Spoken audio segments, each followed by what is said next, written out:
Hi, Jorge. How are you? Nice to see you. Fine. Nice to see you too. I have some questions for you. What is stochastic dance? I'm very intrigued.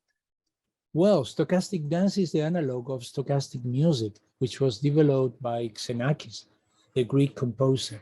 Also, Mozart did stochastic music, showing how to compose minuets, just tossing dice. So we work on an analog of that in which we generate a choreography inspired by random walks. Random walks. Can you tell me a little bit more about that? Well, random walks are ubiquitous, and they are a royal road to probability, to the learning of probability. Maybe the simplest example that we use for our choreography is the random walk of a frog on a row of stones. Each time the frog is on a stone, it's like it tosses a coin to choose right or left. Now, to figure out this random walk, we metaphorize the jumping frog as a splitting frog. We see it splitting into two halves each time, instead of jumping right or left. Or even better, we could think of two frogs, for instance, or a bunch of frogs, which splits evenly, like this. Now we want to realize, execute each of the 8 possible trajectories for a 3-jump random walk. They are 8, so we recruit 8 frogs, which you can imagine crouching on each other's back. And to have each of them execute a different walk, we just need to have them split. The whole company splits evenly. Like this, first step, then second step, like this, and then the third step.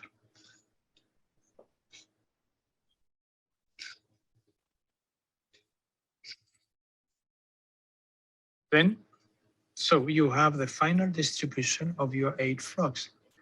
And if you have watched carefully, you may have seen that each frog has executed a different path.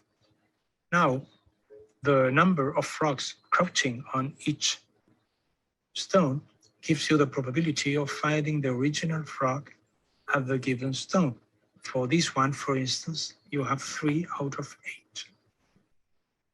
Now, if you have dancers instead of frogs, you could, instead of having them climb on each other's shoulders, you may have them just stand here, one behind the other, and then split like the frogs did.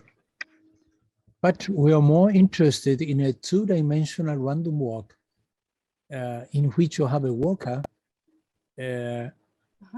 who walks randomly on a grid, choosing in a random way north, west, south, east. And so to figure out this walk, we think of, let's say, for the case of a 2-step random walk. In this way, we choose 16 walkers who would execute each one a different trajectory. You have 16 possible trajectories for a 2-step random walk. So the 16 walkers are represented by 16 cubes, which are one on top of the other. Yes.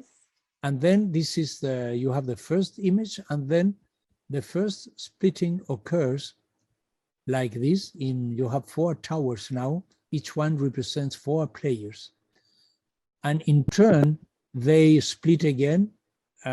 In fact, this is simultaneous, but here we show first the splitting of the blue ones, then the splitting of the yellow ones, then the splitting of the green ones.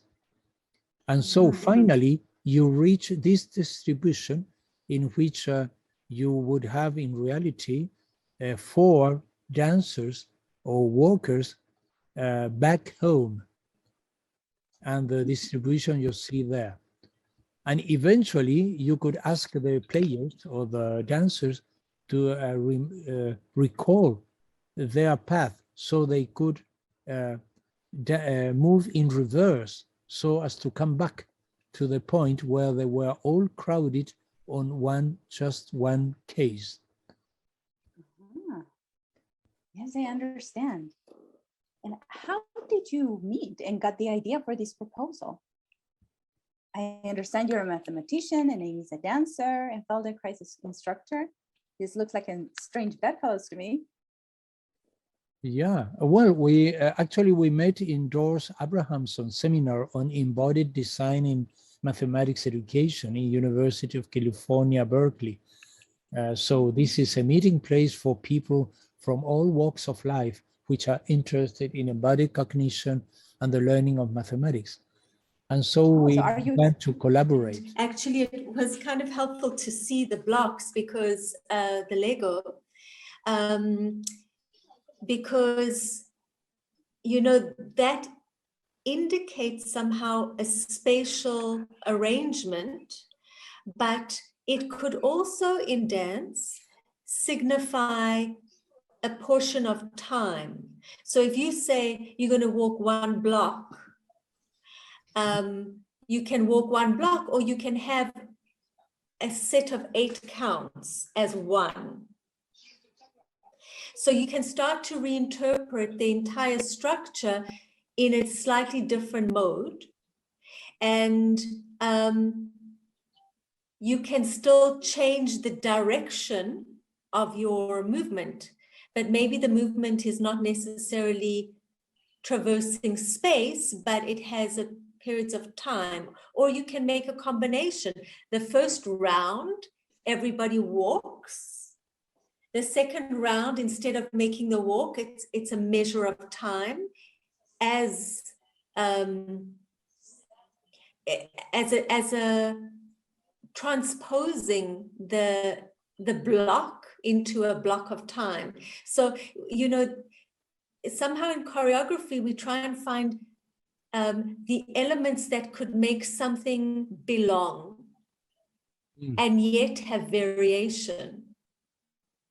So the variation can come in something like timing, direction, as you have, spatial pattern, as you have, and